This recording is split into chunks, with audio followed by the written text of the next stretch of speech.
Welcome back to Stay Tuned with D.Rey. We're here with Justin Pritikin. I got it right. That's why I was saying it all those times. So, Justin, you have a vast story. Like, you might be one of my favorite guests already. We haven't even started. But you share the hometown of a guest from last season, Keith Jones. As an anchor, and okay, got it. Copy. Phil, that was a heck of a job. What's going on, my friend? How you doing? Very good. Yourself? Thank you, Philip. Thank you so much. Yeah. Thank you. You're good. How you been, man? I've been great. By the way, you get this all right. So as a former student of mine, yes. Talk shows, usually the host is a lot taller, already 6'8", right? Yeah. But you're also leveled up a little higher, couch is lower, puts you in a power position. I did not. I'm already nervous about this. I'm so sorry, to be honest. You're from New Egypt, New Jersey. Yes, very small town, South Jersey. Describe it. It is like a blast from the past. Mm-hmm. It really has not aged, I would say, since 1970. Okay. There's a ton of farm fields, places to buy antiques. Mm-hmm. It's a little sketchy, personally. There's a racetrack. It's very loud. Yeah. I don't enjoy when my house shakes at the middle of the night, and it's that. But it's very quiet suburbia. Okay. So why Villanova? Well, I definitely want to get away. Mm-hmm. And I would say, even though I'm an hour and a half away from New Egypt, I might as well be across the globe, because the people, the Gothic architecture, country club lifestyle is very different from where I'm from. So that was something I definitely looked into, and I also wanted a medium-sized school. I wanted good athletics, something to root for in my high school. No offense to them, trash. And I want good colors. This is like a weird thing. I really like color blue, so I was like powder blue, navy blue. That's good. Okay. And then most importantly, like obviously, the academics. Okay. All right. No, you're honest. All right. So let's go back to your 6th grade year. Yes. What happened? So I had a Justin Bieber haircut. I had all the women, all of them. I longboarded, and I was really cool. I played on 4 basketball teams. You're still really cool, but go ahead. Not as much, I can admit. I played on 4 basketball teams. I was like the hot shot of middle school, small school also. And then one day I woke up, I had perfect attendance, and I had 104 fever. And my mom said, "You can't go to school." And I was so mad. And I didn't go to school for 10 days. Went to the hospital. I'm like, "Oh man, you got like this like crazy thing. You might have diabetes." And I was like, "Oh my God, diabetes? My life is over." And then the next day I went to school. I was fine. They gave me some medicine. Ran a 6:31 mile. I was enjoying life. You timed your miles in middle school? It was a mile run practice. That's dedication. But go ahead. I hate running still though. But it was cool. I was also in shape. And then the next day I like spiked a fever again. Took me to the hospital. And then the next day after that, after some testing, they told me I was diagnosed with acute lymphoblastic leukemia, or ALL. So that was interesting. And as a 6th grader, the way I kind of took it was like doctor was very theatrical. Came in, put his hand on my knee. My parents were crying because they just found out, and he was like, "Justin, you have cancer." And I was like, in the span of 3 seconds, I had 3 thoughts. Thought 1, I was gonna die, because at my age, people got cancer and then they died. Old people got cancer and they died. And my brain was like, I'm dying. Thought 2, I like put my hands in my beautiful Justin Bieber haircut, as I mentioned, and I started pulling it out, and I was like, oh my God, I'm gonna lose my hair. Like, it's over.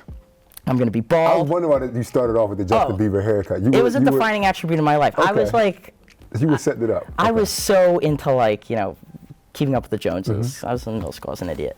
But that plays out a 3rd one, where middle school mentality Justin was like, the 3rd thought was, the worst thought is, if I lose my hair, well, like, I might as well die, because I can't go back to school. That's absolute social suicide. I got all this clout. They're going to be like, yo, Baldy over there. Like, it's just not going to be good. So I was not happy, to say the least. It happened. So I hate to be laughing as I'm asking you about this. No, it's hilarious looking back on it. What was it like fighting through that time at such a young age? I would definitely say, looking back on it, in the moment it wasn't, but now it's very confusing. Okay. Because my parents were like, we're going to treat you as an adult with this, where you'll be in on the decisions. If it's like this drug or this drug, we want you to know the risks for each procedure and whatnot. So I loved that at the time. Looking back on it, I think in some areas, I think it could have been withheld. But it definitely made me feel like I was in control of my own destiny. I would say the hardest part definitely was the social side of it. I don't think there is a perfect way of interacting with your friends, especially at that age. But then again, when you get cancer, like how you communicate with them. So I kind of just like closed off because I was too awkward to talk to them, and they did the same thing. And two negatives didn't make a positive in this sense, where we kind of just like pushed away. And I was kind of just like on my own, which I was like fine with, because I was very distracted with like sports, and I was playing video games because I didn't go to school anymore. So all my stuff on my own at home. My teachers would come and tutor me for an hour every day. So I was just very independently home, happy, whatever. So it was definitely odd though. Okay. And it happened again. And then it happened again, yeah. So I get healthy. So I missed the rest of 6th grade, miss all of 7th grade, come back for about 100 days of 8th grade, 9th grade about 120 days, sophomore year about 140 days, and junior year it's like, all right, you're off chemo. I stopped chemotherapy July of 2015. They're like, this is like your year, go fly, right? And so I show up to school, I'm living life, making friends again, you know, because I'm not like missing all this time for hospitals and whatnot. And then on November 16th, I had been like losing some weight here and there and like getting a little fatigued, but there wasn't like any red flags, and I think that was because my parents and I were both in denial. We kind of didn't want to like accept that it could happen again. So go to the hospital for a checkup on the 16th, and they give me my blood results back, and they're like, you have mono, or in 4 hours we're gonna find out you have cancer again. And I looked at my mom and I was like, I have not kissed a single person this year. You're welcome. I definitely have cancer again. And so like we went out to lunch after, and we like talked about what we're gonna do, and we were like, yeah, like whatever. And I gotta be honest, I was more so annoyed that I got it, not like pissed, because I had kind of just stopped doing treatment and like going through. So my life was very standard and organized around going to the hospital, and I was so used to it. I used to always say like, you know, you play lacrosse, you play basketball, I essentially play cancer. Where like this is what I do in my spare time. Like this is my like social aspect. I have 3 hours of hospital, you have 3 hours of practice, and like kind of like teed off like that.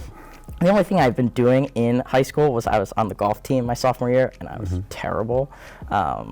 And I didn't like love it, so I was like, whatever, like I lose golf, and like 3 friends, which I stayed in touch with this time, because now I learned from my mistakes, was like, okay, you gotta stay in touch. But to be frank, it was them who were better at it than me. Okay. And then it happened again. And then it happened again. So when I got sick the second time, they did standard protocol, and it didn't work. Right, so the first time I got sick, they did standard protocol for a long time, and it eventually worked. This time it didn't work, and they were like, all right, we have to do a non-FDA approved trial. So we went to the Children's Hospital of Philadelphia, did the CAR T-cell program, one of the first people to do it, and it was like magic beans, essentially, where it just worked. It wiped out my cancer pretty fast, a lot faster than they expected to, and then they were like, all right, you're fine, go back into the real world. I worked at the camp that I love, and then I was like off to senior year. And so I was about to start my senior year of high school, and I went for like routine checkup, and their blood work came back, and they were like, look, this is what we found. It has all of these signs that like if we wait another week, you might have cancer. If we wait 3 weeks, it might be too late. Like it might get too much to like, deal with or whatnot. So we got to act now. So the options that they laid out were wait so that we can attack it, like play the defense, which defense not a good idea in my opinion. So I kind of threw that one aside. It was we could do the CAR T-cell one again, which I was like, that is ridiculous. Like it worked, but didn't work long enough. Like I don't want 3 months to like then have to go back. So the third option was a stem cell transplant, which I was always against because it means knocking you out for like 10 to 12 months possibly, and you're like in this like immunotherapy like world where like you're playing kind of with fire, and that's what we ended up having to do because that was ultimately the only choice. But I was 17 at the time when I made the decision, but again, my parents were very much like, this is on you, like this is your life, how do you want to live it? And looking back on it, it is the right decision. At the moment, I wasn't thrilled because I was like, all my life, I've been told senior year, like this is the year. Like I missed all of this time, but it's like, oh, you're gonna be fine for like 8th grade. Then I wasn't really. It's like you're gonna be fine for junior. Then I wasn't. It's like senior year. That's what you hear about in the movies and the songs and everything. I was like, it's gonna be lit, and now it's not lit. So I spent my senior year in the hospital. I didn't go a single day of school, which was pretty like crappy, to put it frankly. But yeah. Made it work. All right. Well, we gotta take a quick break. No problem. We're gonna get into a lighter note, of course. But thank you for sharing your story so far up to that point. But this has been Stay Tuned with D.Rey right here with Justin. We'll be right back. One eternity later. Oh my God. We're back here on Stay Tuned with D.Rey with Justin. So, before the break, you know, we talked about your story up until your senior year, but you're a Nova now. You're thriving. Yes. Oh you're my thriving. God, yeah. You were that bull. So, you're a manager on the team. I am. What else are you involved with? Because I know it's like everything. You're the president. Not out everything. Here. It goes Jay Wright and then Justin. Sure. Hopefully. What? I'm serious, man. Go ahead. And then Father Peter's under? Yeah. Okay. Yeah. I'm a tour guide, Okay. so I love doing that. I do Special Olympics here at Villanova. I'm on committee for that. It's a really awesome program. And then I work out with Level, Okay. the Office of Disability Services. And they actually just got a $1.5 million check yesterday because of 1842 Day. Big deal. Now, you finally met the guy from your hometown, Keith Jones, Yes. last 1842 Day. What was that like finally meeting him? And finally meeting someone Local else from hero. Egypt? Local hero. Good to see that someone made it out and made it here. Always reassuring. But offered me, his phone number, which I immediately took 'cause he's a celebrity. And he was like, if you need anything, text me. Like with adjusting everything, I texted him. I said, what is the deal with the people here? One, they're too nice. Are they fake? And two, all they wear is Patagonia, Vineyard Vines, and Canada Goose jackets. And I've never seen any of these logos in my entire life. And do I need to get one? He said no. And I said, good, I wasn't spending that much money. I really think it's a little ridiculous. All right. So obviously, I'm sorry, you crack me up more than anybody. I'm like your biggest fan. I'm actually kind of scared of that because I feel like I'm helping raise this like evil Morty type character.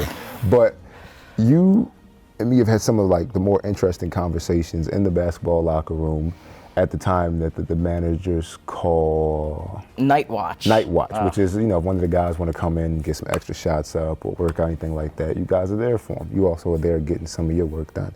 Our first talk was about love. Last year, towards the end of the season, you came in and you said, you were like, D.Rey, you seem like a real nice guy. You're smooth. Thank you. Smooth talker. Thank you. I didn't want to say it. Yeah. Thank you. So, and you said, you asked me for love advice. Yeah. First of all, was it good advice? And you can be honest. And secondly, what were you walking away from that conversation thinking? The advice was good. And it was especially good considering the vague background I gave you on everything. Okay. Where I was kind of like playing a game in the shadows with you. How did I walk away? I walked away saying, wow, Daryl's pretty cool. Thank you. And then I didn't use your advice. Okay. I was about to say, because I'm great at giving it. I couldn't figure It out was myself. very logical advice, but I don't really go that way. Okay. All right. So which way do you go? For the ladies out there interested in Justin, how do you go? All zero. How do I go about my business with women? Well, I think the phrase nice guys finish last is wrong. Okay. I think that it is smart to be nice to people. Yes. And I think that is typically how people have come to learn to like me. I don't think any girl's just been like, wow, Justin Pritikin, whoo, right? I think it's a few. I don't think so. Okay, but it's more so like, oh, wow, he's like a really sweet guy. He's very kind and everything, because that's how I hold myself, and that's how my parents raised me, to always be nice to everyone. Yes. And then I'll be like, oh, this person's really nice and cute, but I have no shot. And then they'll come up to me and be like, hey, do you want to go out? And I'll be like, whoa, how'd this happen? And that's how I trace it all back to. But I'm also always me. I don't walk around oh, macho frat guy. That is just not me. I'm not going to pretend to be like that. No, I love it. I love it. You really, truly embrace who you are. Yeah. Dream date. With a celebrity or I mean, if you want to shout out a special young lady, then no, not at the moment. Okay. Definitely Tom Brady. I'm just kidding. That's the Boston sports fan in me. At this moment, really, there's no one. I would probably go on a date with a Jenner. Jenner, is that how you say the last name? Just because I think there's something more to them. I think there's they're very plastic, the way they're displayed. And I would, if I could get them for an hour, it'd be intense psychotherapy with me, where I would get to the bottom of what their root problem is. You think they have a problem? I think there's something. Okay, all right. I don't think anyone's talking about it, but I think there's something. Okay. I'm too politically correct to give my full opinion. Not a problem, but there's something that they're hiding. Yes. For sure. Maybe a Pepsi can. All right. So I was gonna say something else. I'm not gonna lie. I have too much respect for. Hold on, get back on track. You just spoke on psychotherapy, and you're a bit of a social scientist like me. You watch people. You really understand what makes people tick. How does that play into your major, which I refuse to say because I don't want to mess it up? Yeah, so it's human organizational communication. It's kind of really learning about the person. Because basically in organizations right now, we work in a lot of groups. Yeah. And groups don't win. Teams win. Okay. And so it's all about the team structure. And in order to do that, you really got to know the people on your team, right? Yes. You got to play their strengths and their weaknesses so that you can put them in the right place. So that is what my major is. It's kind of like management, but also having a great understanding of what's around you to do so. Okay. All right. So to wrap up, what do you want to do with that? I have no idea. I'm a sophomore in college. I don't think I need to answer this. You're also not my parents. I get the weekly phone call from mom about this. I want to be happy. I don't know. I came to college not good at anything, and now I'm good at stuff. Or maybe I was good at stuff. I don't really know. Okay. So I'm kind of just here. All right. And last thing, what do you want people to stay tuned with? With you? Just with anything. The Villanova men's basketball team is going to be good this year. Am I allowed to say that? Is Alvin going to get me? Oh, no. You're good. You're good. No? Anything else? No. I mean, you can plug anything you want to. Donate to Level and the Special Olympics of Pennsylvania, 2 great organizations, and send your kids to camp in the summer. It really thumbs up. My man. Thank you, man. Justin, thank you for being on the show, man. This has been an absolute pleasure. My man. This has been Stay Tuned with D.Rey, man, with Justin. Thank you, man.